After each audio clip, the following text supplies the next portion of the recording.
Hey guys, hope you are excited about this new legendary banner. We got a new legendary hero with a totally brand new class. Let's go over default set and stats at the second half of the video. I have a couple simple builds for her as well. First and foremost, can we just appreciate her attack animation? God damn, God bless Intelligence System for this wonderful animation on the best waifu in the game. It's so good. I don't even have attack animations turned on when I play, but I'm still summoning for her just because of it. Alright, anyways, let's talk about her blessing. Lin's element is wind. When she's paired up with wind blessed allies during the wind season, then those allies receive some stat boosts. They are granted +2 attack and +3 HP. It's the same as Ike, but wind instead of earth.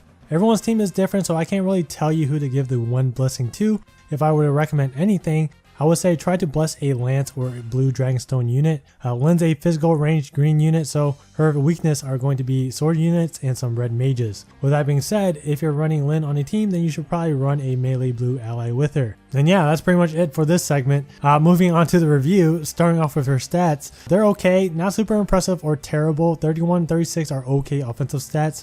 Attack is pretty low for a ranged unit, but she does have the skills and weapon to back it up. She's going to need a lot of help from team support in order to bring out her full potential. I'll get more into her stats later on. Let's talk about her class because that's kind of important. She's a green archer and not a colorless archer. You can't compare her to a colorless archer because colorless archers are the best nukers in the game because they deal neutral damage to every color. Now, that's the reason why they're so strong. Now, that's obviously not the case for Lin. Lin is just going to be your plain old anti-blue hero.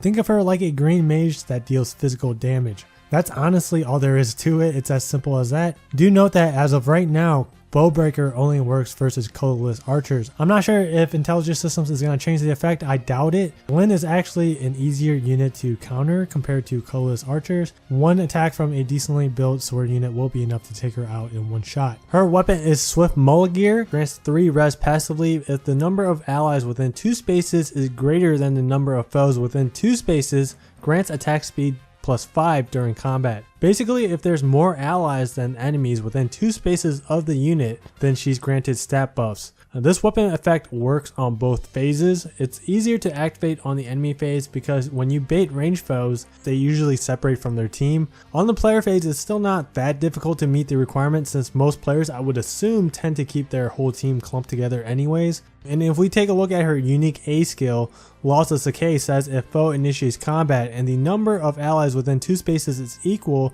or greater than 2, grants attack speed, defense, and resistance +4 during combat. Laws of Sakai doesn't require her to have more surrounding allies than the enemy. She just requires 2 allies to be standing within 2 spaces of her, which is great, easy to activate, and the effect stacks with her weapon since they are both combat buffs.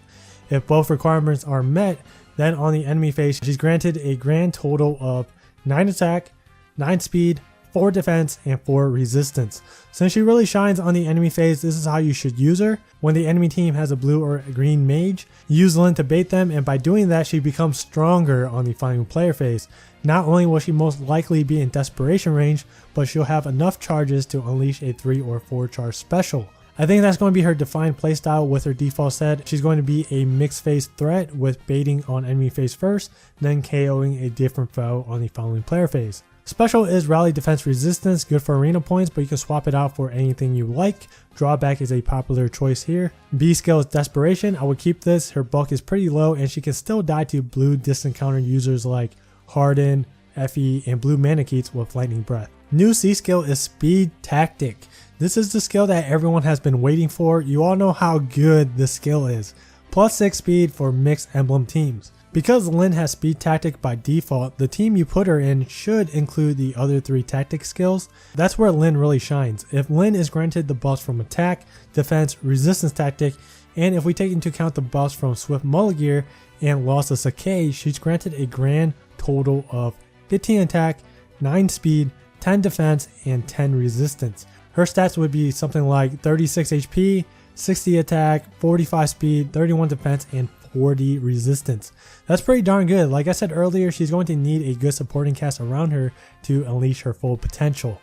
Lynn's a decent green unit, very team dependent. I wouldn't say she's top tier or anything. She's a really good pick for Arena Assault for countering blue mages on enemy phase and transferring those special charges to the following player phase to amp up her damage. She comes out of the box with excellent skills and a synergistic default set. The most important pro is that if you summon a Lynn with bad IVs, then you can always just sacrifice her for speed tactic. Best boon for her is attack or speed. I think plus speed is better for merge level 0, while plus attack is better at higher merge levels. I actually think plus resistance is solid as well. 33 resistance with her weapon equipped lets her be more effective with ploy abilities. Best Bane is for sure defense number 1 and HP number 2. She has enough speed to prevent doubles, so a defense Bane only makes her worse at tanking foes with brave weapons. She's going to struggle surviving those brave weapon foes regardless if she has the Bane or not in defense. Here's her default set, just slide in Iceberg or Luna for the special and speed +3 or attacks +3 for the steal. I think her default set is fine the way it is. There's just some minor changes you can make for the assist, special, C slot, and seal slot depending on your personal preference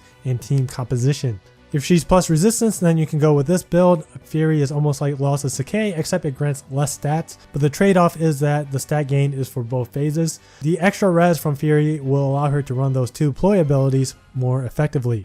These are the only two builds that I have for her. If you have bad IVs, comment below and I'll try my best to help you out. I don't really need Lynn, but I'm going to try my best to at least get one copy of her because Lynn's one of my favorite characters in the whole series. Plus, I don't really mind if I get Halloween Henry or Inigo. I would snipe Colorless for Halloween Jacob because I think he's the strongest unit in the game, but unfortunately I do not have Bold Fighter, so I can't unleash his full potential. I want to know, which color are you sniping for, or are you just simply going to save your orbs for a different banner? And that's going to be it for this video. Thanks for watching, and I'll see you guys in the next video.